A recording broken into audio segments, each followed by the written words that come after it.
Hey, Hello, welcome to TNT, the number one podcast on Twitter, Google Podcasts, Apple Podcasts, Spotify. If you love tech, you're in the right place. My name's Darren, and I'm joined here tonight by Sam, Roddy, 2A, and Michael. How's it going, guys? It's going. what's up? How's it going? All right, so it's a big week in tech, as it always is, and a few things we're going to jump right into today. So I think we'd actually start with the only member of this team who actually has the device, and that's Tuna. You've got the OnePlus 11. Yes, right here. All right. I got the green. It's hard to see on the camera. It's green. That's a green color. All right. So let's start with thoughts. Now, let's get some context here first. So when was the last time you had a OnePlus device? I've had every OnePlus device since the original. Oh, okay. So you're like I'm not a huge fan. I don't keep them very long, but I've always been kind of I've been kind of partial to them for a while. I may be a little biased, but there are some issues I've noticed with the phone, but we'll get there. Okay. So for me personally, the last one I had was the 8 Pro, which was I liked it. I used it for quite a while, actually, the 8 Pro there. But I skipped the 9 and the 10 just for different reasons. However, so, a lot of people are talking about it online. A lot of people want to know what the story is. Is it worth buying? What are your thoughts, bud? Tell us how you feel. It's a fantastic device. I'll start with that. But I have the issues I have are not software. Maybe they're software related. Simple as, when you unlock the screen, for some reason, I get that. Have you guys ever had that notification on the top when you're covering like the sensors and it says, "Hey, pocket detected," or I don't know if you've ever seen that before. Maybe it's a Samsung device to do that. I don't know what happens, but when I'm holding the phone with my left hand and I unlock it, it pops up saying I'm covering the sensor, but there's nothing near the sensor. Then I'm not sure what that issue is. It just didn't update a couple days ago, and I haven't seen it as much. So maybe it was something that they noticed. And I had touchscreen issues. I honestly, when I'm swiping up just to go to like the app drawer, it doesn't want to respond right away. Nothing major. I don't know if it comes with a prepackaged screen protector, so that definitely could be the issue. I always keep that. If it comes with it for free, I'm not going to take it off. I love the pre-installed screen protectors. It pisses me off that Samsung got rid of that. Yes. Well, my Fold 4 3 had them on there still, but the Fold 4 I can't remember if it did or not. But the camera, go ahead. This Hasselblad crap everyone talks about, I don't know if it makes a difference or not, but I've been pretty impressed. I think if you're spending $600-700 on a phone, unless you're in a vacuum and you have all the cameras next to them, like the tech YouTubers do, and you can see every single picture. Yeah, you can nitpick, but without having any camera around, and I have this in my pocket and I'm taking pictures, I think it takes fantastic pictures. I've always been kind of partial to them, and they've come a long way since, what was it, the 7 that had the pop-up selfie camera that used to pop up the top. They've come a long way. 7 Pro. Yeah. So I'm actually pretty impressed. It feels good in the hand. It's the right size. Again, I wish it had wireless charging, but it came with, I think it was an 80-watt charger in the box, and that thing, I swear to God, 22 minutes, I think I was at 20%, and it charged right up. It comes out of the box. It comes out of the box at 1080p. So I upped that. Okay. The battery life isn't as good as, I hate to say this, not that you guys have this phone, but the Red Magic. I don't have the S23 yet, but the Red Magic Pro, I don't know. It's a 6,000 milliamp hour battery in that. Yeah. But the battery life isn't near as good as that either. But it's definitely not bad. I could probably, with average usage, pixel level good? Which is just not a high bar to clear, but. It's better than the 7 Pro for sure. I'd say 2 days. Normal usage out of it. With the Red Magic, I'm getting 3, 2.5, 3. Wow. So I don't do screen on time and all that stuff, but I just mess with it. And for $699 right now, they're running a deal where it's like I think it's the 16 gig 256 for $699. Yeah. I mean, you can't beat that price for what. And 4 years of security updates, or is it 5 years of security updates and 4 years of OS updates? As long as they don't go out of business. Through Amazon, right? Both. Oh, Amazon and OnePlus, and maybe Best Buy too. I don't know. And Amazon has that. Amazon has that deal where they were doing that price plus the $100 gift card thing. Well, here's my issue. I use gift cards to buy it, so they wouldn't let me do that. I'm thinking, hey, I'll use my gift cards to buy it, and they'll give me $100 back, but they wouldn't let me do that. So, No, because honestly, can't buy I would a gift card with a gift card, and the way they do it is Right. they attach the $100 gift card, and then they give you $100 credit Right, to counter right, it, basically. Now I did an unboxing video, and I'm trying to do a little bit of a review on that phone because a lot of people have been asking me about that for some reason. I didn't know there was that much interest in OnePlus. But I think people are just maybe they're looking for something different. Or maybe there is because it's new. Give it a month, nobody will care. I mean, you're it's right. a shame. It's just a shame because it's terrible because the devices are really, really good and they should have, a lot more visibility. But you know how it's going to go. Every OnePlus device in the last 5 years has been in the same boat. So they've made a lot of sacrifices from here and there. Like there are some sacrifices on this phone, but nothing that's going to keep you from buying the device. So I think the cameras are great. I wish it had more than a 2x zoom. But if you want more zoom, you go with the S23 or the Pixel with the super res zoom or whatever. So I've been impressed. Let me just ask you, what was your favorite OnePlus device? I'm going to say the 9. I mean, the one holds a special place in my heart just because of the price. And back then, we're giving you a near flagship device at a budget. They don't do that anymore. Yeah, the 9. Day, eh? Yes, God, I used to the sandstone feel in the back. Yeah, I got my dad hooked on that one, but I would say the 9 just because that's when they started going a little more upscale with the quad HD screen and the better cameras. And I had last year's. I think I had the 8T and the 10T as well, but I don't like the T series. It seems like a mid upper like the S series from Apple. Right. Well, they don't really like this year. It's a 10R or whatever, and they released it in India, I think, only or other parts, where they're not going to make a big deal out of it. But I'll have more thoughts on a video later down the road. But if anybody has questions in the comments, go ahead and ask them. I'll answer the best I can. I've been trying to use it, but when you have 6 devices, it's kind of hard to rotate between. I think in India it was the 9RT. That's the India specific. Yeah, that's what it was. Yeah, you're right. I like that McLaren, the McLaren edition that they never put out. That was so cool. Did you see the teaser for? Did you see the teaser for the new one? The new. So they teased it on Twitter. I follow them. There's a new device. They have the new concept coming out in MWC, and they show the camera bump, which is really, really huge. And it's got kind of like the Nothing phone, but there's a bunch of blue neon string lights all over the back. I did see that, yeah. Yeah, and they're saying it's going to have something. I don't know if it's camera, but it sounds like it's camera related. They're going to have something, nothing else. It can't be that different, but they're saying 3D camera, maybe.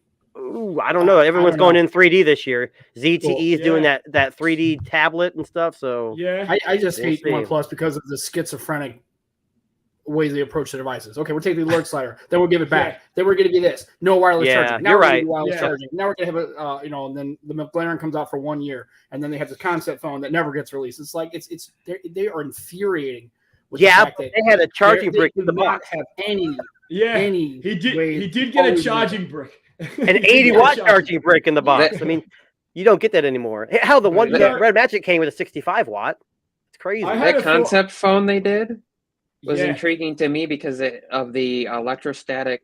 Covered that covered the back, but the idea that you could basically have an adjustable ND filter was one of the things that they did. So if you're trying to get that where you can.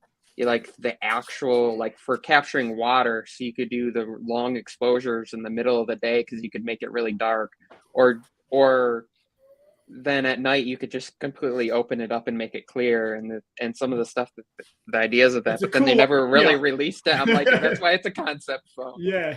Here, Darren, I'll take that case off for you. Does that look better with the case off? Oh, it's very nice, very nice. Yes. It's too shiny. It's a fingerprint magnet. That camera bump's fucking huge. How do people feel about the look of that? I don't think it looks bad at all. Look, the phones we have nowadays, everything's I think it big. looks good.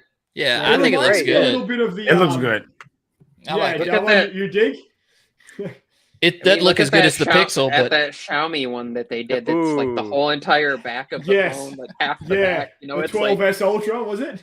Yeah, that much down and yeah. I mean, look, OnePlus has always been kind of one of these companies where you kind of rooting for them. You kind of want them to kind of get up and show all these big tech companies, hey, we can do what you can do at half the price, and and get people and steal some consumers away from you. And it's kind of a bit of a sad story because just what Tuna said there. He's basically saying with the 1 to 3 at least, I would say, generations of OnePlus. Those were rock stars. Those were the phones that people were going to when you wanted to be ahead of the curve. You know, you wanted something different. You wanted something new and original. And like you said, the sandstone back, like their sandstone cases are still the best cases that I gravitate towards when I buy a OnePlus device. That's what I want. It's what I know. How would you say the experience has been using their flavor of Android? One thing I don't like, and this is the only I can tell you that I don't like, is when you swipe down from the notification shade, and with most phones you can swipe back and forth either way, but for some reason you've got to go 1, 2 every time you go through notification shade. So it takes 2, and you can't go the other way. And I looked through the settings, I didn't see anything it can change, but that kind of stuff can be updated. And OnePlus of old used to listen to their consumers and change those things, but that kind of stuff doesn't bother me. It's like any other phone. You go from Samsung to Apple to LG. They all have a little bit of differences. You just got to get used to it. Well, I know. Sorry, go ahead. Yeah. I was going to say, it's not going to pull Dalvon from Pixels anytime soon. No. Well, nothing's doing that. Oh, it will. Actually, it will. It will pull him. I know it will. Yeah. No. If they put a full frame sensor on that camera, whatever phone gets a full frame sensor, I'm buying it. That will pull me away from my Pixel. Ooh, I think that pull a lot of people from there. You heard it. You heard it here first. Google. Are you listening? Google. One of the things I always appreciated about OnePlus was they were the first company device that I used that did dark mode the right way, where if you enabled it in the OS, it basically you didn't have to go into each individual app. They basically said to the app developers, like, do it this way. And it was kind of because Apple did that with the iPhone too, but all the other carriers were like, we're going to make it so that you can choose, and the app developers aren't required to do the system setting override thing. And it was really weird. Or they could have like gray mode, and OnePlus is like, nope, everything has to be full actual dark mode. Yeah. And even their gestures were, at least I recall, I didn't have as many issues with false gestures as far as some of the apps that had the hamburger menu on the side. Sometimes when you swipe in, you get my OnePlus never had that as far as, and I think their cameras have been good for a while. I mean, people have that thing, but I'm like, okay, if is it usable? Like, I think we're more stringent about the quality of cameras than a lot of people. But I think, like, I had the 6T, the 7T, the 8, the 9. I think pretty much everything like 7T and forward was pretty well usable as far as stuff and like software updates and like even the night mode and some of the stuff that they were doing and bringing in like the pro mode and some of the options. I think they were usable. It was more the video that they needed to work on. And that was my experience, at least. Yeah. Well, actually, the funny thing is system-wide dark mode actually was first on Windows Phone in 2015. Mm-hmm. Yes. Yep. And they could even change the accent color. So that wasn't OnePlus. That was Windows Phone. They had system-wide dark mode. I think they were competing. And Windows Hello and, wireless charging on the 950. I was just talking on the Android side is what I was talking, because obviously other companies have had, like Nokia's done some crazy stuff. But I was just looking at like the 9 peer view, talking about big cameras having all those little holes on the back of it for the, what was it, 9 different cameras that they did with that. Was crazy. Was it Nokia that did that? Yeah. Yeah, the peer view, the 9 peer view. Yeah. Yeah, that was them flexing their muscle, saying, "Here are a whole bunch of sensors that we can't sell in other phones. We're going to throw them in one phone to see what the fuck happens." But can you imagine if that had actually worked? Like, imagine if they'd managed to take 9 cameras and crafted just an amazing photograph experience from that. I mean, I know, Sam, you're a big fan, and you're a proponent of the Lumia. And still to this day is probably one of the greatest smartphones that have ever been released. Well, yeah, if you're looking at colors, they crushed it with colors back in the day. Mm-hmm. Oh, yeah, when you look at polycarbonate, those phones were indestructible. You didn't need a case, right? You just and I mean, it was like, and just the feel in the hand. I mean, the 10, even the 1020, as far as camera capability, I mean, you could still get away with some decent shots on the 1020 here 8 years later. So it's I'm never gonna apologize for my shilling and homerness for Windows phones. But what about the iPhone 5C? Like, I thought come on, man. Remember that old one? Yeah. Good times. You know, it was funny. I was thinking, just getting back to the whole charging thing with the fast charger in the box. So, you know, I was having to think about this earlier today. You know, like, it's funny that these companies can't put these chargers in these boxes. When you look at companies like Anchor, who are managing to put fast charger in a box, selling a fast charger that's the size of this, you know, like a tiny little square. Like, what's to say you can't find a little bit of box space to just slot that in there, right? Like, it seems, and I know it's to force you to go and buy their chargers. No, it's to save the world. It's to save the whales. Yeah. Come on. Yeah, I know. Sorry. The whales eat chargers, right? Yeah. But I think the more interesting thing is that, you know, for a lot of these companies, I mean, and this is where I think you're going to see Apple, when they come back with this year with the USB-C alleged charging and all of that nonsense, I think you're going to see again with like a very specific type of charger that's only going to be Apple specific. And I wouldn't be surprised for Apple to just kind of say fuck you to everybody else. We will only give you fast charging or super fast charging if you buy our charger. Yep. You can see that coming, right? Actually, Apple preferred. They could go to a lot of these EV routes and charge you a monthly fee for fast charging. Oh no! I could see them doing that. I could see them doing that with gallium nitride, and then if third-party manufacturers have the GaN chargers, it would work. And I know people would be mad, but if you think about like how hot phones get, like my iPhone got warm and it was plugged in charging from my laptop. They get because it's actually outputting the full beyond the rated. That's why they do the 20 watt thing, but it can do up to 27 watts. If they can regulate that temperature, I understand it. And the licensing, people get mad at it, but it's like, okay, so you license it so third-party companies know what specific specs are required. 2.5 amps at 20 volts or whatever, things like that, so that you don't have things running rampant. Because right now, the one thing with USB-C is there's still no set standard. Like Thunderbolt 4 requires specific data transfer speeds, but as far as charging speeds, there's not like every charger has to have a 50 watt minimum set at 5 amps 10 volts or 2.5 amp 20 volt. And if you want above that, then obviously they have to include it, but there's not like some set protocol that can prevent issues really in place. So it's up to the device to regulate it or the manufacturer to regulate which chargers work with it. And they're not the only ones to do it. I mean, my Samsung Galaxy Book Pro 360 all the time likes to say, this isn't a Samsung charger. We're not going to charge above 5 watts. And I actually had a problem with their own universal charger. Samsung's universal charger wouldn't work with their own product. And I'm like, so companies do it. I mean, Xiaomi does it.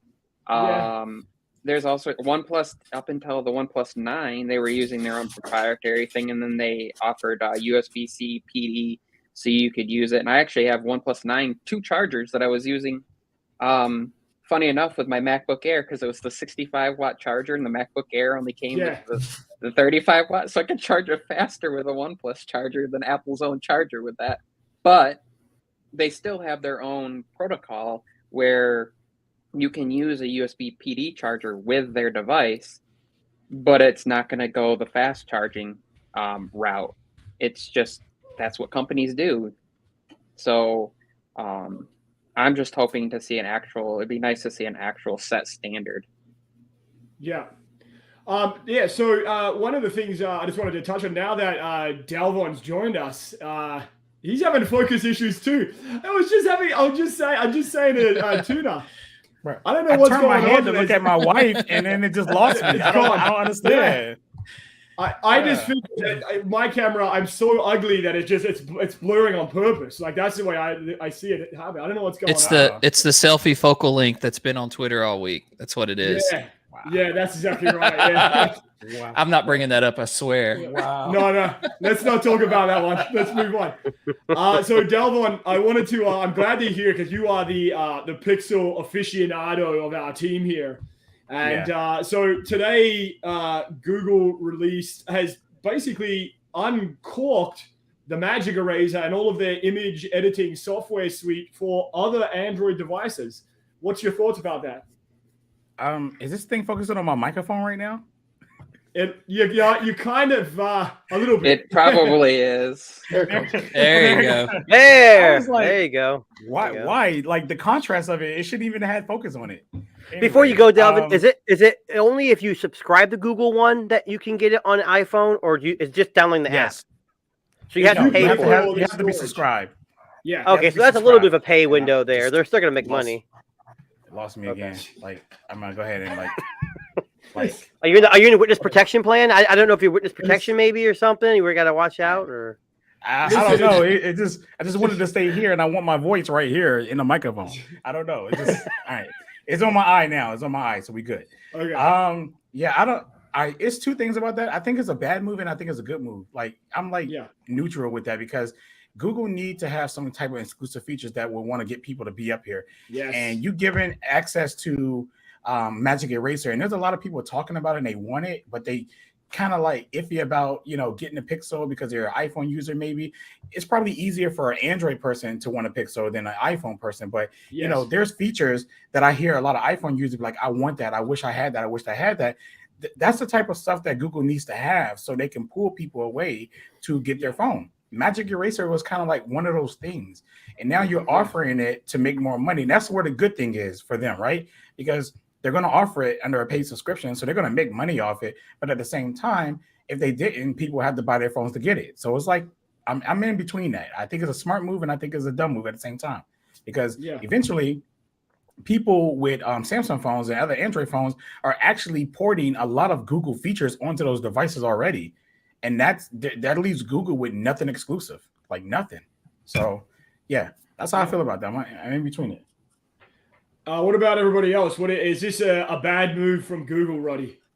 I've been saying for a while, I agree with Dilvon. It's like, I think there's certain things that all phone companies could do to like lure, if they're looking to lure people in or get people to, the magic word this week is switch. Yes. if they're looking to do that, I've been saying it for iPhones for a while, that they could easily sell iMessage. Like they could easily sell that as an app and probably make as much money or more than what they're making off of devices now. I mean, they have a premium product, and I told somebody that the other day. Is like the only reason I have an iPhone right now is because I have certain people that I text pictures and videos to, and I need those to come back to me that way. They're too old or don't understand how to do email or Dropbox or something like that. So it's just much easier for them just to shoot me a text. But outside of that, I don't really need an iPhone because everything else I do is on my Android. And it's one of the reasons why I didn't upgrade this year is just because I just don't use it enough. Yeah. But if they had a subscription service where I was paying $10 a month for iMessage on my Android phone, I'd pay that. I mean, I would. I think a lot of people would. I think a lot of people would pay that. To me, it would be like. To me, it would be like one of those things where it's kind of like I pay for other subscription services out there. So as something that I use kind of for work more than anything else, it would make a lot of sense. I know for some people it's just a text messaging deal, but for me, like being able to transfer documents and files and things like that via iMessage, it makes a lot of sense. So I think that they're, and especially if I could put it like on multiple computers and they charge you, per device, and it does. It becomes like a subscription service for everything else. I don't think there's anything wrong with that. So to be 100% honest with you, I think it's a good way for Google to kind of lock that in so that they don't have all these companies going, oh, well, we have a Magic Eraser too, and all this kind of stuff. They just give up on it. Yeah, they just give up on it. And then like one day, who's to say that like if you own a Pixel phone, you get it for free, and then if you don't own the other phones, you got to pay for it. And there are those kind of things I think they could do to kind of like still keep it Pixel exclusive. But I think it seems to me like they've just decided, like they've looked at it and went, hey, everybody's going to come up with their own version of this. We might as well just put it out there, charge for it, et cetera, et cetera. And like Delvon said, when you start using Google featured stuff, typically stick with. I think most people stick with it. I mean, Gmail's a prime example of that. Google Photos, something that I used to never use. I use it all the time now. I've got Dropbox and several other things, but like I use Google Drive over everything else. So it's just kind of like my phone is basically a Google phone, other than it say Google on the back of it. And that's, that's one of the reasons why I bought, the Buds Pros and that sort of thing. So, I mean, it's just like, I think it's a good move. We'll just have to see. I'll be interested to see what Apple does if they're like cool and they don't talk about erasing anything, or all of a sudden they're like, oh no, our eraser is better, and just see what they do. But I don't think it's necessarily a bad thing. I think it's a good move on their part. I actually think if you look at Apple, how you can essentially cut out around an image and put that into a text, that kind of concept. If they can do that so well already, Apple, with their hardware and their software, I actually think if anybody's going to be able to do it better, it probably would be Apple. Not to say, I mean, essentially it's a fucking Photoshop trick is what it is. But, when you've got the right engineers behind it, you can potentially level it up. And I think that's I could see that coming. Apple is going to be like, all right, Google, like you're giving this away to all your Android friends. Well, we've got to have something on the iPhone side to be an equivalent. We've got to keep it matched pair for pair. I don't know. To be honest with you, I think it was a bad move. I was surprised. I'll be honest with you. When I read that today, I'm like, this has got to be fake. Like, this can't be real. Like, it's those premium, exclusive Google only features is what they used in their marketing for the Pixel 7 and the 7 Pro. That's what they sold that device on, that concept of you get this, and this if you go with Google. I don't know. Maybe they have something bigger planned. Maybe there's something better around the corner for the 8. Like maybe this is just saying, hey, if I take it, we don't need it anymore. Like typical Google, offloading all the garbage they don't want. And then someone goes and makes it better, right? So, I don't know. A very, very interesting kind of concept. Sam, how did you feel about that one? Well, I'm kind of used to that. I mean, Microsoft's done it before with Cortana, right? That was, and those kind of things, and put it on a PC. And so if you're trying to basically give, I mean, at the end of the day, Google gets paid for every device, right? Because it's licensing. Yeah. So, I think at that point, and I agree with Roddy, I think that's kind of a way to leverage, instead of having fragment, what we always complain about as Android users, right? Fragmentation. Because Samsung got an app, and then LG had an app, and you got an app, and Google has an app. It's like, so this is a way to kind of head it off at the pass and not have to develop and let companies kind of go, and then they have to try to come up with their little thing that is a magic eraser. So I think I would say it's more positive because, it's people are going to buy a Pixel. They may go for magic eraser, but I don't think a lot of people are buying a Pixel only for that. I think it would be the price point and other things. And again, at the end of the day, it makes sense because it is their operating system. They're on top of Android. So, I've seen it before. I'm probably 70-30 for it. Okay. And what about you, Mike? Final thought on the Google craziness. So, for people who don't know, my brain likes to process 3 different things at the same time. So I have kind of 3 quick thoughts on this. One is Google is a data company. So by implementing it on other hardware and the fact that like Google Photos, they get that user data, that's a benefit to them to improve the experience no matter what hardware it's on. So it doesn't matter if it's their hardware, iOS, Samsung's hard version of software, things like that. The second thing kind of attached to that is I feel like more and more, some people are going to disagree with me on this one for sure, but that people aren't necessarily buying Pixels because they have the best cameras anymore, because there's a lot of devices that I think that gap has closed between the cameras they had. So what this does in a way is potentially it's Google's way of potentially pushing themselves to say, we're going to come up with things apart from the camera that set us apart. And they're already doing that with Google Assistant. They're doing that with like some of the call features. Hey, Mike, yeah, can I but not. Mike, can I say something real quick? Yeah, just word. I'm not disagreeing with you, but to be honest with you, I don't think that average customers was actually buying pixels for their cameras. I think that's just a tech community thing because I feel like we care more about it. I just wanted to throw that out there because I never looked at. So that's what I was getting at. So for the general consumer, then, because of the camera stuff becoming less and less a niche feature across the board, even for like the techies anymore, they're doing other stuff to draw techies in and the general user. And now I know we'll probably end up discussing this at some point, but RCS, the fact that it has end-to-end encryption, including group messages, it's not carrier based anymore. You have it working with a unified profile for it. There's stuff that they're doing that Google never really releases a feature to another company without thinking steps ahead that they're already going to have something else out. And I think that's part of it. But also, you're forcing, in a way, by allowing another company to use it, you're almost forcing competition against yourself in a way.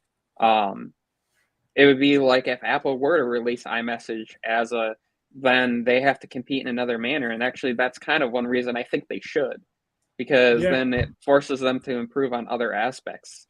And I think more and more companies, and I think that's going to change when the EU is set to rule on universal standards for social media and messaging, and they're set to basically say that, well, iMessage can't be a proprietary locked-in thing anymore. You're going to have to open up the APIs and stuff. And I think they've kind of hinted that. I think they were arguing against RCS, so when they do release it, it can look like they said we didn't want to do this and we're doing it because it's better for the user, because that's a marketing ploy. You say we're not going to do it, and then you give it to them so that it looks like you're giving them something that you were fighting. All these companies do that. That's one thing I detest about them, though, the most, though. Yeah. See, here's the thing, right? Right now, Apple's copying a lot of flack for iMessage, right? Because everyone else that uses Android devices, it just doesn't work.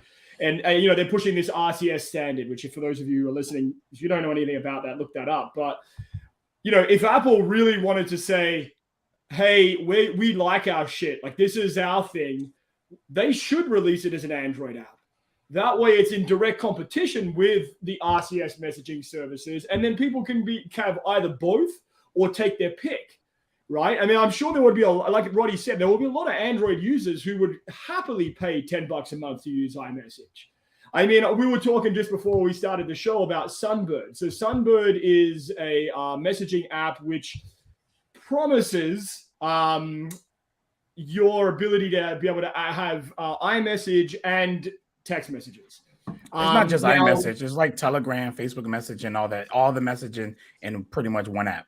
Pretty much. So we were 2&A and I were talking about the concept. Well, we both had issues with it.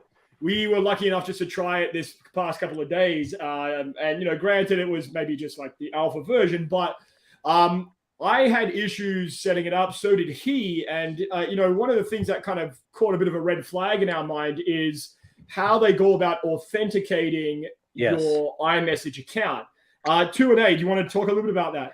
Yeah, so I installed the app, and you make an account, and then you set up your messaging. So iMessage, SMS, Telegram, and Signal, all those aren't available yet. They're still working on it.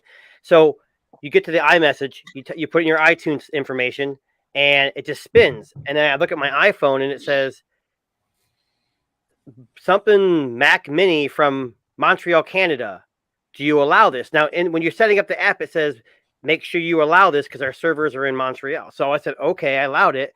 Well, then it kicks me a number and it says, go to your Mac Mini and enter this number. Well, I don't have a Mac Mini.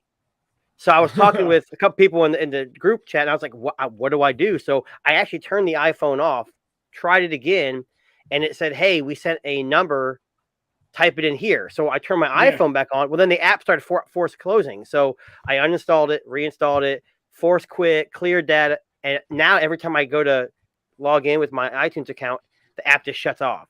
So that kind of that's definitely some red flags right there. I mean, I don't use my iTunes account for my whole life like a lot of people do. I'm mostly an Android guy, but I just thought it'd be nice that the handful of people that I work with that do, most people I deal with don't have iPhones. They all have Android phones. So iMessage isn't a big deal for me, but the handful of people that do, it'd just be nice to not have to switch devices. But I don't know what like a unified messaging system. Right. But that thing about going into Montreal, Canada, I should have said, "Oh, those Canadians." No, I'm just kidding. Just kidding. I was born in Australia. I'm a Canadian. Here we go. It's even worse. I mean, you're upside down guys, all the time. We got to keep it 100, right? iMessage is not even competing with like Telegram. It's not competing with Signal, WhatsApp. It's not competing with Facebook Messenger and all these top messaging up here.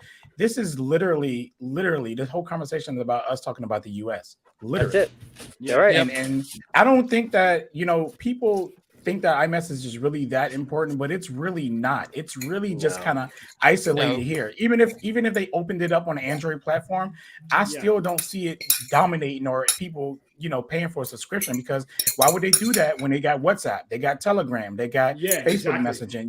It just doesn't really make a lot of sense. Now, again, I say this all the time. It's the tech community that's going to be spending the money trying it out. We care more than the average person half of the time.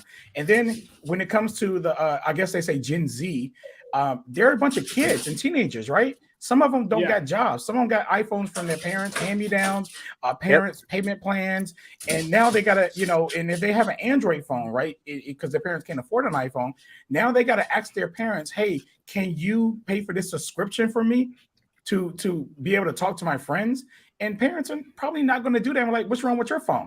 You can't just text them? And that's where their mind is going to be at. So this whole thing, with this whole iMessage thing, it's just so weird to me how, here in the US is just so important to everybody to receive, and how they receive a message is just insanely crazy to me. But that's what's happening here. And outside of here, everyone don't care about it. They literally don't care about it. If anything, but I'll be honest with you. WhatsApp is the majority. I switched to the OnePlus 11, and because of iMessage, I got to switch back. I can't do it. My life, I felt like I couldn't breathe. I almost lost my job. You got sweats. My car broke down. My wife left me. My dog died. I mean, it's terrible. Are you writing lyrics to a country music song? What are we doing? But that's what one of the things that got me, like, I tried WhatsApp, but I don't like the device number limitations. So, Telegram, you can use it on the number of devices you want. The one thing that really bothers me, though, and so I don't even use iMessage necessarily because it's iMessage, but I use it because, like, it's on my watch, it's on my phone, it's on my tablet, it's on my computer. And Telegram, for a while you had a Telegram app, and then it went away on Wear OS, and then it was still on Watch OS, and then it went away on Watch OS. So the only real advantage I could see, like, and here's where I think Google could be ahead, and Dale Vaughn and I have talked about this before. If they were just to release Google Messages as an app where you sign into your Google account no matter what device you're on, kind of like how if you have Google Fi, you can access, all you have to do is sign in and you can access all your messages across devices. Just make it a Google Messages app, still have the support for the end-to-end encryption and all that, and make a Watch OS app and a Wear OS app, and you've killed the whole entire iMessage for a lot of people, because people already have a Gmail account. People already have a Google account. They're already signed in. Have that. I'm already signed in my Google account on my iPhone. So literally, when you go to, they could just pop up and send an email to everybody that has a Gmail account and an iPhone. I mean, they'd have to be careful and say, here's our new service, check this out. They have to be careful because obviously there's issues with just sending emails to, but I mean, all the companies do it. Samsung, when you get a new phone and you get that, like, have you set up your device yet? Or I get the emails telling me to buy an S23 Plus after I've already bought one. Like, they all do it, but like, just pop it. You can always buy me one if you want. That's cool. I appreciate it. Well, I'll just chime in here. So I was curious, just looking at some statistics of the most used messaging apps around the world. So not just within North America. So it's not iMessage. It's going to be some weird app I've never heard of. So I'll give you the rundown. WeChat. Yeah. Actually, you know what? Yeah. Let me share my screen here so you guys can see this. All right. 1 second. I feel like I'm at work at a Teams meeting. He's going to share a screen with me. Well, why he's doing that?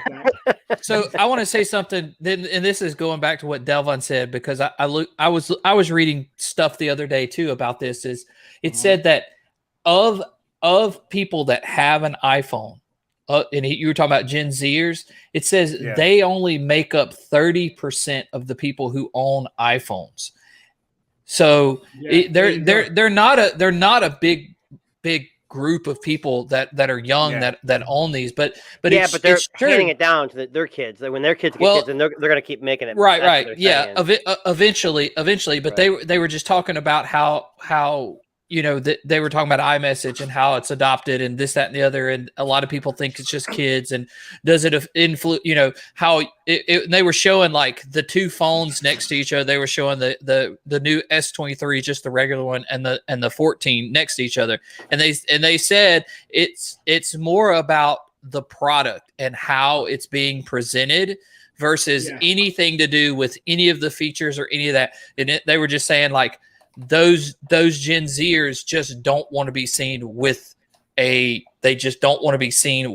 Android. And so that status symbol, and that's what they were saying. They were saying because 70% of the people who are older, like us and people, people that are adults, not kids, not Gen Zers, they really don't care. They just buy either what's simple, which is an iPhone, or they buy based on features or the way something looks or whatever, and they don't really care about brands. So that they were discussing like whether or not that's going to change, since the Gen Zers, when they grow up and become adults, are they still going to be the same way? And they were saying they did some kind of study showing that people typically don't do that. They don't stick with one device. They usually change over time. So I'm just wondering, like, like Delvon said, nobody's buying an iPhone because of iMessage. And used to, I thought having iMessage was so convenient because so many people have an iPhone in America.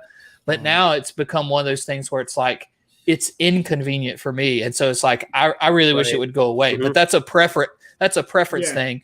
And going back to what I read about the thing about people changing, I had a group of friends they hated when I had an Android because I was green bubble, right? And you try to get in a group chat. Well, now that they're older, now most of them have Android phones. Like one of my friends there said, I thought you had an iPhone. He goes, I hadn't used an iPhone since 2019. And I was like, wow, okay. Yeah. Yeah. No, I was just and looking at for those of you who are looking at it, and what's curious about this breakdown here is, WhatsApp is number one. It's the most, and this is from 2021. Is that a Facebook company? WhatsApp? Facebook, right? WhatsApp is. Yeah. Correct. Yes. Also, So it's funny. The top two messaging apps are made by Facebook, right? Jesus. So WhatsApp and Facebook Messenger. You mean Meta, WeChat, right?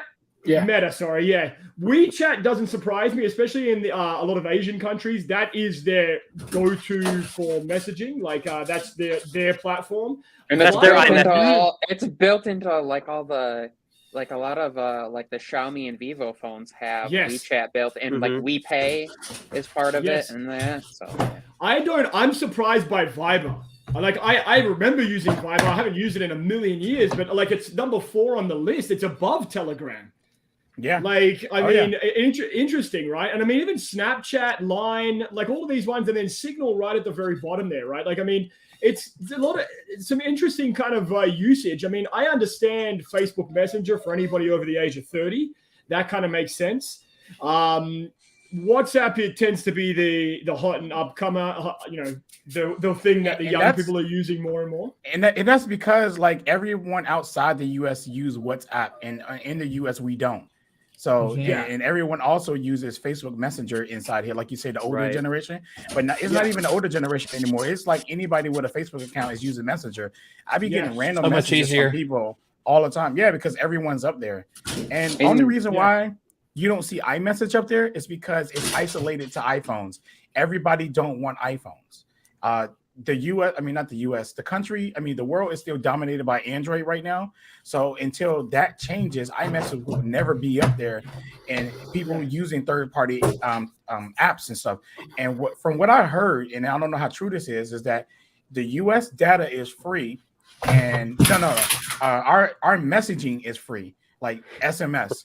In other countries, they charge for it, but their data is free. So that's why they seek out third-party apps. That's why it dominated, because SMS it cost them. At some point, it cost us too, but eventually became free, and then we just started, using it, and we were okay with that. But outside the United States, it wasn't free, and it still isn't free as far as what I know, and therefore everyone resorted to a third-party app, and that's why you see WhatsApp and everybody at the top and stuff like that. But I agree with Mike. Like I hate WhatsApp. I don't like the layout. I don't like the number, how it's connected to your phone number, all of that. I mean, I use it because I've got friends at work who, that's their preferred messenger of choice. I also, in the building that I work in, I've got very crappy cell service. So a lot of the time, you're in Canada, right? Yeah. Is it dominated? Is it dominating there too as well? WhatsApp? Is that your go-to message? All the young people below the age of 25-ish, I would say, are all iPhone users, and then it kind of varies from there on out. A lot of people are using here in Canada, especially WhatsApp and Telegram are very popular. But it's dominated here too by like iMessage and I think Roddy said it. This concept of if you're not one of us, like you're a piece of shit. Like if you don't have an iPhone, you're not cool. Basically, that's it's all the stigmas. Like saying Android doesn't take good pictures. I mean that people still say that. People still say that, and I'm like, are you kidding me? It's like it's just these stigmas that go around about the phones being cheap or the phones not being premium or they not taking good pictures and this, that, and the other. And I think it's all in marketing. So it's why we're seeing you think about the release of the newest Samsung right now. I mean, that they didn't just spend just a little bit of money. They spent a ton of money on two big time producers to make movies for them, just so that they could try to get rid of that stigma of we don't have good cameras. But that's what it boils down to. Apple has just marketed themselves so well to that people just think, if I just buy an iPhone, all my worries go away. I saw it on Twitter this week. I got sick and tired and disgusted with it because people just act like it's an end all be all, kind of phone. It's not. No phone is perfect. No phone is perfect. No. Do you have an iPhone? Do you own an iPhone? I do. So when you bought that iPhone, did you feel the pressures of life just dissipate from your life? No, I felt obligated. I felt obligated to buy the iPhone. I felt like I had to buy it because so many people have it that I would have this. Right now, if I didn't have it, I would have to jump through hoops for about 10 people to get them to send me stuff, and it's really sad because if they would just download Telegram, we could send whatever we wanted to each other, really, just like we do with iMessage. But it's like you'd think I was asking for their firstborn child to get them just to download and sign up for an app like Telegram. So to me, I don't get it. Maybe it's because I am a tech person and I've used multiple devices and I'm just like, okay, I like this better than this or whatever. The grass is greener. it drives me insane that people that Delvon, there was I don't even remember that guy saying something about it took him 6 hours to download to share a video or something, and I was like dude, I have been a social media manager for major corporation companies and things like that, and I've had woes with iPhones. So him saying you got to have an iPhone to do this, I was like, no, actually, it's way worse with an iPhone because they don't shoot in a good format. So you usually have to convert the format before you can edit it and this, that, and other. So I was done. When that happened, I was like, I'm done with Twitter. I'm not talking to anybody. I'm not tweeting for the rest of the week. I was just like, but it's true. That mentality just drives me. I don't get it. I don't understand. It's like, hey, I can't have an iPhone or an Android device because I can't FaceTime. Well, there's so many apps out there, and Google Meet is not that hard. I get it. You have to install another app, but how hard is that? I don't, you have to understand, it is 2023, and we have human beings walking around on this earth who believe it's flat. That's not. That's a thing. That's messed up. I'm just saying. You know what I mean? And this is a little bit more nuanced, but I mean, you have people that live in their own. It's not flat, and they're not going. No, it's not flat. Not flat at all. I just learned something new today. Right. That's awesome. So, Dr. Sam coming in handy right there. Trying to dislodge that bias, you're not going to. You're just not, and that's why Apple does what they do, because they realize that you can't undo that. I have a theory on this camera situation, right? Why the young generation or generations so on think that iPhones have better cameras than Androids, and why it's probably never going to go away. It's because if you think about it, Apple makes one iPhone, right? They put that same camera in every single iPhone. So whatever quality the next person who has an iPhone is going to be the same as that quality over and over and over and over. Android, right? You can buy a cheap Android, you can buy an expensive Android, but everyone is not buying the same Android. Hence, everyone has a different type of camera quality. So because of that different type of camera quality, when they see it, you know, they think it's all bad. I can't count how many times people have seen my Pixel or my Galaxy camera quality and be like, oh my God, that's good for an Android. This is what they say because they never seen camera quality that good. And then normally, again, I know all of us can probably relate to this in this chat right now, is that sometimes you become the photographer at the events because your camera is better than every iPhone camera out there. And, and you take over taking pictures.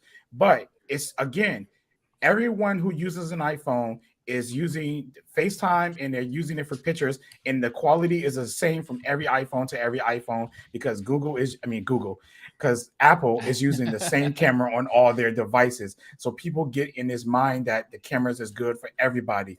When iPhone cameras, to me, they used to be good, and they just, you know, the more I got into photography, I learned how bad the iPhone camera really is. At least in color production, their colors is really bad. People don't think so. People love it. It looks natural to everybody. Look, I'm not going against anybody for that or whatever. I even seen Denmark talk about they have like this good colors and all stuff like that. I'm like, what are they seeing? Because in the real world, I don't see everything warm. I don't know. Yeah, yellow. There's golden nowadays. Yeah. Hey, guess what? S22 on AT&T is getting its 5.1 as we speak. Nice. So here's something that I thought was interesting. So I did a couple quick videos, one with the front camera and one with the main rear camera on my S23 Plus, and I uploaded both of them as shorts and TikTok videos. Those things looked awful on there. I'm curious if I transfer those to my iPhone and upload them from my iPhone, if they look any different, because I don't know if it's YouTube, if it's TikTok, or what they're doing uploading from that, because I have uploaded shorts and I have uploaded TikTok videos taken on Android devices by transferring them to my computer. No, I recorded them from the native camera at 4K 60, and they look great on the device, but when I upload, they look trash. It's like it can't process them right. They uploaded quick, I can tell you that. It's really weird though. And so we told you iPhone cameras were better. See, so you can't even upload a video. The whole theory you just had is totally messed. It's totally wrong. So that's just software optimization. That's all it is. It's hardware optimization. That goes across the board. It's the problem that Dale Von was talking about. The apps have to appease to the lowest common denominator, and if there's Android devices that have a 3-megapixel crappy camera all the way up to, you know, awesome, incredible things that the Pixel and Samsung devices are doing, they can't moderate for it. And so when they upload, they just upload at whatever. But I wanted to do it as a test, and I had several people commenting like, oh, you need to do something different. I'm like, this was literally showing a test for what it looks like in a short and a TikTok. Like, that was the point. Yeah, it's interesting. I've had discussions with people like this all the time, and they're like, that's the thing. They don't want to have to necessarily take it and transfer it to their computer to upload. So that's why some people do stick to the iPhone, because those apps, they can just upload, you know, straight through it or record with it and upload straight. And I get that. And it's cool though, but like Samsung is starting to push more for doing that, and they're working with companies. They are doing Snapchat. But they need to get outside of Snapchat. They need to get outside of Snapchat. No one uses Snapchat according to that list. Well, at the time when they partnered with them, everyone complains about Snapchat, but you're right. TikTok is like the new thing. So they need to Google and Samsung need to just partner with TikTok because, a lot of creators talk about they don't want to switch over because of like their videos are not that great coming out of the Android phones for TikTok and stuff like that. And they really don't talk about Snapchat anymore. So no, you're right. And again, that goes back to, iPhone having one camera for all their phones versus multiple Android cameras and stuff like that. So it's like they can't develop for like one Android phone. As you can see that they started as you see, they started to develop just for Samsung phones and Pixel phones, but every other Android in the world is left out right now because you can't just do that to all of them at one time. So I don't know, man. It's always going to be this way because Google is not going to pull Android from other OEMs. So it's always Michael, I'm going to see a thumbnail pretty soon on next Pepper video of him saying why I switched back to iPhone because I couldn't upload a TikTok. There you go. You got your next video. We worked for you. No, actually, I'm gonna test some things, and I want to see because I like to educate people. So it's not like I'm saying, oh, the iPhone's better for doing this. I'm literally using the device, and this is the result I'm showing you. And then it's up somebody to you told to me decide, we like if clickbait. it looks crappy. So we love it. I mean, there's the thing that was is, a little too close to the microphone. Sorry. I always mention using the tool for the right tasks. So, my thing is, I have no problem with somebody literally. One of the main reasons I even use my iPhone anymore after getting this is to record videos on the device that I'm using because I can't use the device to record itself. And then because I'll it have, has better video device in the same and because of I can airdrop the video over. One of the things that's been really neat is when I take a thumbnail and I just press and hold on it in Photos and hit copy, and then I hit Command V on my computer inside Pixelmator, and it just pastes it right in, so I don't even have to. Bro, when is Samsung getting that? Or send Samsung it. normally rip off every Apple feature. So you need that. The thing is that I might sound excited, but if you think about it, okay, in my day-to-day life, the things that I do that I enjoy with content creation, it's just made easier with my iPhone. But everything else, I'm literally doing on this device. I'm tweeting, I'm scrolling, I'm watching Netflix, I'm doing everything else, and blowing away the battery life of my iPhone with this thing right here, because that's the tool that does everything else best for me. It's like Dale Vaughn, you like your cameras. You're not gonna do a phone. You love your, you love your Canons. Mm-hmm. Let's say you're doing some shoot and you discover that the Canon doesn't handle really well, and let's say you're shooting a wedding with somebody else and they have some Nikon and you're seeing something. I don't think that you would necessarily keep using a Canon for a certain task if another camera did some new thing better for you and saved you time. Oh, absolutely. You already know that. So that's the same thing. It's I don't care. It's the brand. It's not the brand. It's the product and the outcome. It's the end result. What task you're doing. And Mike, that's why I do not create on my phone, because we have cameras in the world. Why would I use this shitty thing to create when I could get better quality? But look, no knock to you or anybody who uses a phone, because some people like it because of the convenience. But I'd rather have that inconvenience for the better quality, the better lighting control. As you can see, you can't get this type of control with iPhone. It's going to be just one ISO and it's going to look like an orange. Yeah, you're going to be an orange. And then also you got to use a third-party app that you got to pay for, or it's a subscription. It's just too much. Get a camera. Get good quality, done deal. And then you can upload that to my iPhone and then upload it to YouTube. I think someone gave us a tip a couple episodes ago that at least for Android, if you're having trouble with video, if you're having an iPhone and an Android side by side, if you smear water on the Android camera lens, it usually comes out better. That's what I was told. Or maybe some Vaseline or some lotion. I thought you were supposed to use Vaseline or we don't want to know. Is that you're supposed to take your finger and you put the mess up that camera right there, just like that, and then you put a comparison of an iPhone and Android phone and say which one is better. That's all I know. Yeah. That's all I know. Lord. So this week up on Twitter, we've had a lot of fire between some creators regarding these I'm changing videos and all of this. Not me at all. Like, not me. No. I wasn't a part of that at all. I'm switching from the Pixel 7 Pro to the Pixel 8 Pro. Yeah. That's going to be my thumbnail. I've never had so much enjoyment reading the absolute fucking TNT that went off.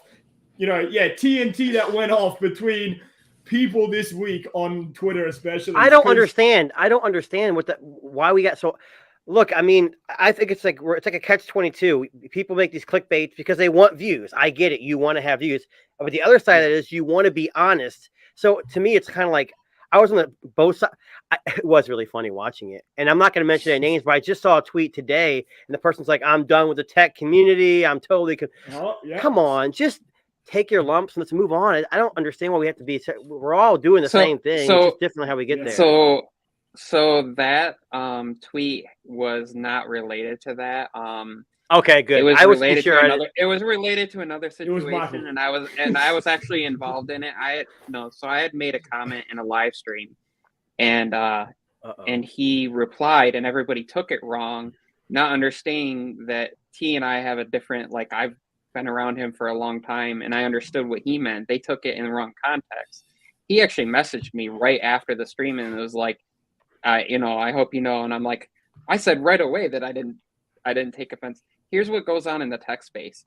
People are offended for other people without asking if they're offended. Yeah. So I'm writing, your viewers will let you know if they're offended or they won't watch. So with that I'm switching thing, or like if I ask something and somebody says something, I will let you know if I'm offended. That's what, like, I think that people think that other people are not going to say something. They will. If they're really that offended or that upset, they'll let you know, and it happens. And that's really what goes on with, like, I don't need you to be offended for me. I can do it myself. Like, if I really have a problem. And then there's people getting offended for, like, big creators too. Like, there was that thing with Jenna Azaric had her video on this. It was on this car dash cam, and there was somebody that made a comment about her being paid, and it's like, really?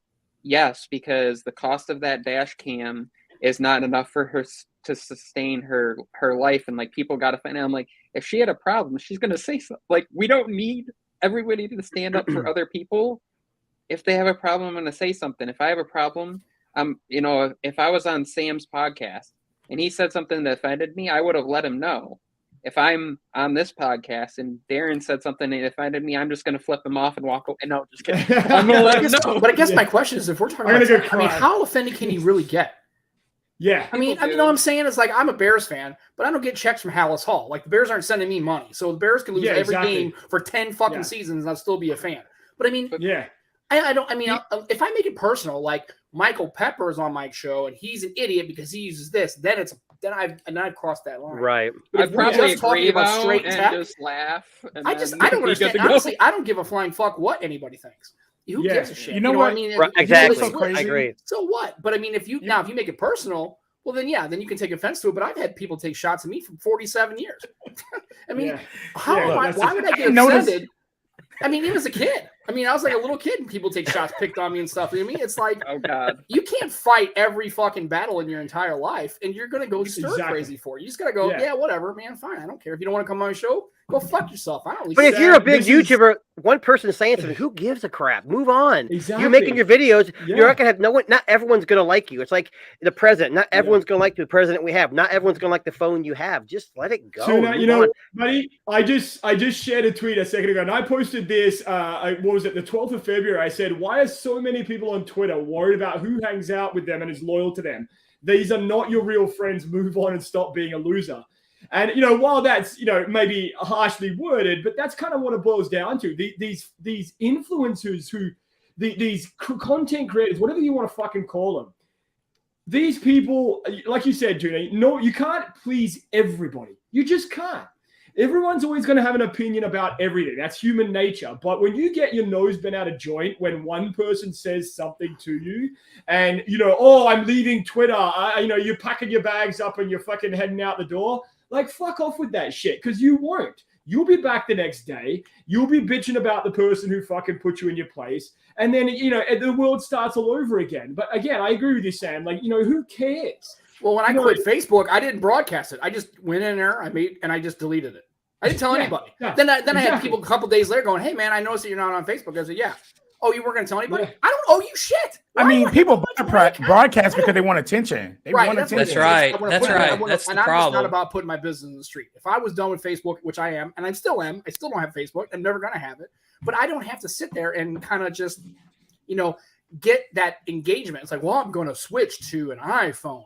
Okay, well, great. But you're not? But I mean, that generates enough. I mean, people don't have enough emotional energy. I got way better shit to deal with. Yeah, but if that was face to face, that would never happen. People behind keyboards have more confidence to rip someone apart unless they're face to face. Oh no, maybe in your life, but I've had people get in my face about. No, I'm not saying it never happens. I'm saying, but someone got punched. No, I'm just saying people are more likely to overreact and call somebody out behind a keyboard than they would in real life. That's what I mean. I'm not saying it never happens. No, I was talking about saying when he said people got in his face, I said well, they got punched. That's what I'm saying. Yeah, I get what you're saying. It's like, but I again, if you want to go ahead and fight that war, then go ahead. But I just have my emotional energy is better spent in taking care of myself than trying to sit here, because realize you're not going to defeat their bias. You're not going to say like everybody thinks there's a magic fucking sentence, and all of a sudden go, oh well, now that you said it that way after 10 years, now it makes sense. No, they're in there. That's the hill they're going to die on, and that's fine. Yeah, but exactly. I don't know why people engage and sit there like maybe if I say a paragraph or a certain word or make a point, they're going to oh, well, okay, well then that makes sense. I'll go ahead and just flip camp, right? And maybe they will, but that's organic. You're not going to convince me. But Sam, you're 100% correct. There is no magic word. There's nothing like you can't change someone's opinion, and that again, that's maybe what more to do with human nature. That's what we do as human beings. We formulate opinions, our own opinions about the things that we like and the things that we don't.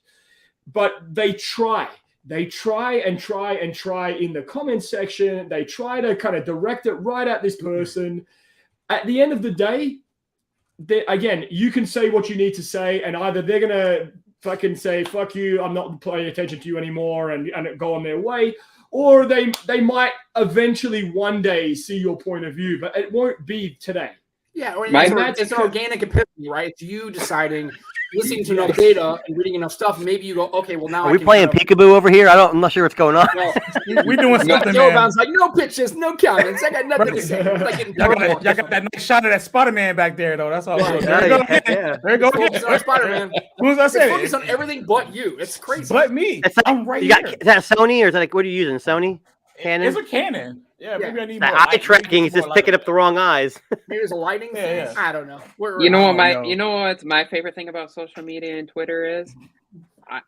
I had and nothing more happy than to be scrolling through Twitter and find a message from like an hour or like a tweet from an hour or 2 hours before that. But somebody being offended, knowing that they were offended on my behalf, never asked me, put out a tweet, don't tag me in it.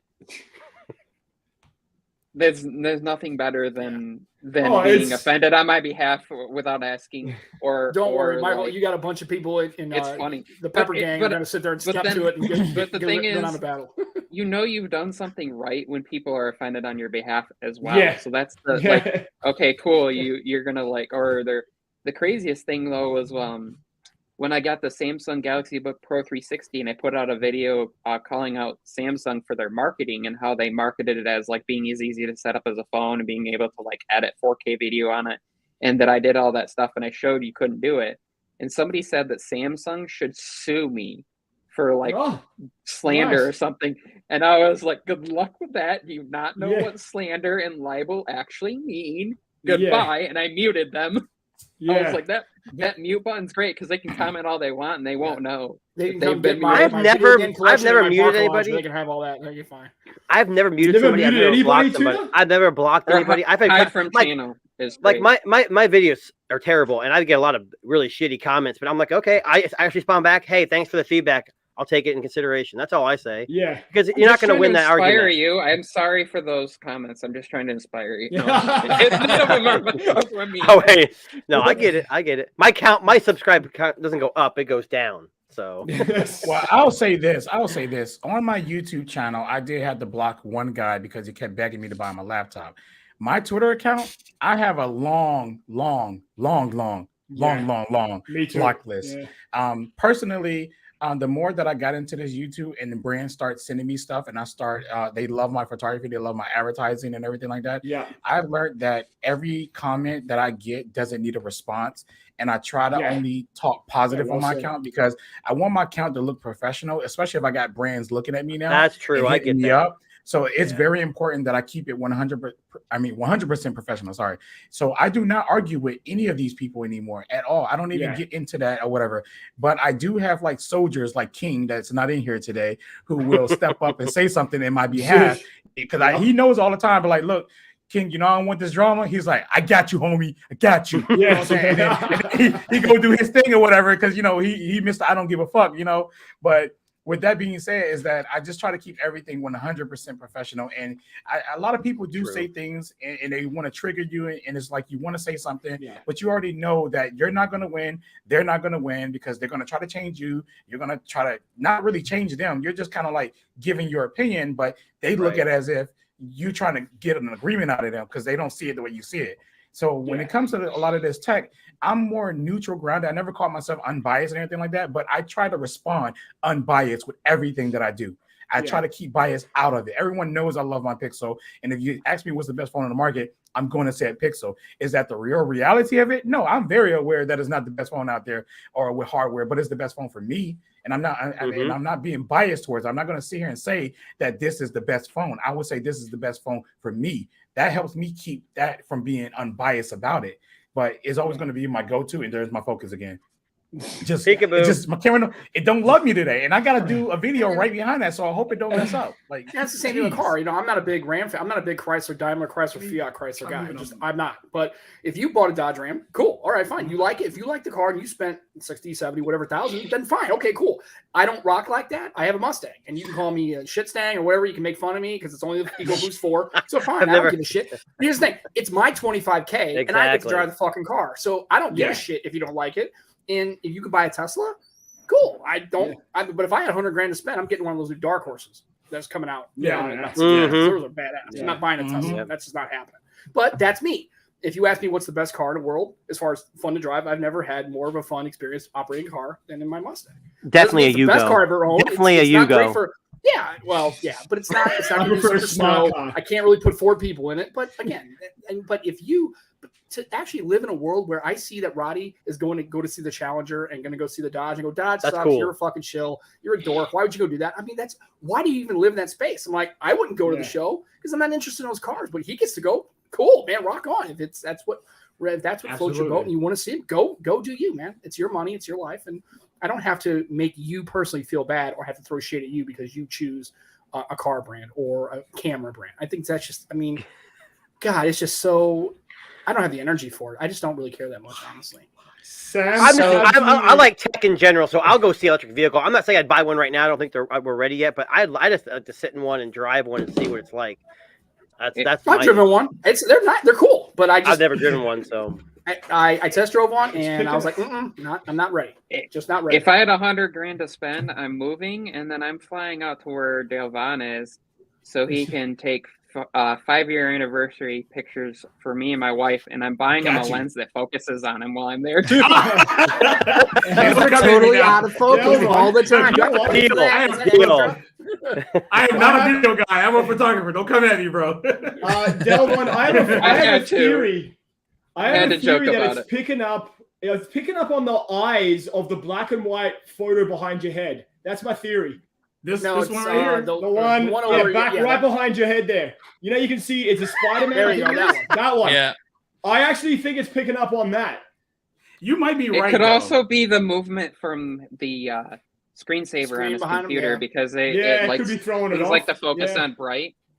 This is like kind of like Where's Waldo. It's like Where's Waldo. Let's pick out what it's focusing on. Let's play a game. Like the tracking is on my eye. That's what it's supposed to be. It's supposed to stay on my eye. but it keep leaving my eye. Now it's on my face when okay, wait. Hey, see, if you would have used a smartphone, you wouldn't have had that problem. He just needs blur. He needs the pixel on blur for video. Maybe I gotta take my glasses off because it's on my eye now. It's up there now. Look at that. Yeah, the reflection maybe. Yeah, it's not even missing a beat now. Somebody darkening out. That's true. It causes a problem because like my Sony does the same thing with my glasses. If I have my glasses on, it wants to focus on like the microphone in front of me, anything that's not representative of a face, like a mic. Well, listen, that actually brings us to the end of today's show, guys. And you guys, Sam, I just want to touch on what you said there. And I think you kind of put the nail on the head there. Basically, the lesson for all this shit that's happening in the world of Twitter today, right now, is do your own thing. Don't care about what other people are doing. Exactly. You don't need to voice your opinion about every single little thing. Some things are better left unsaid. And I think that's probably the best way to leave today's show. But thank you very much to Delvon, Sam, Mike, 2NA. I must call you TNA. 2NA and Roddy. I think that works. I think that's acceptable. I think that's that did not come doing after the show. But listen, guys, we will be back again on next Thursday at 7:30. Thank you very much for tuning in today to TNT, our weekly Tech podcast. And you can catch all these lovely people up on Twitter. Look them up. You will find their usernames. You won't find me out there. You won't find Sam. Sam's a mystery. It's kind of like a game. You have to try to find where he is. Yeah. But great conversation today, guys. For everyone that's watching and listening, you can catch us on Spotify, Google Podcasts, Apple Podcasts, Audible, Anchor, you name it. We're out there. And if you love tech, don't forget to hit that subscribe button. And thanks very much, guys. Awesome job. All right. Thank you. Thanks, guys. See you guys.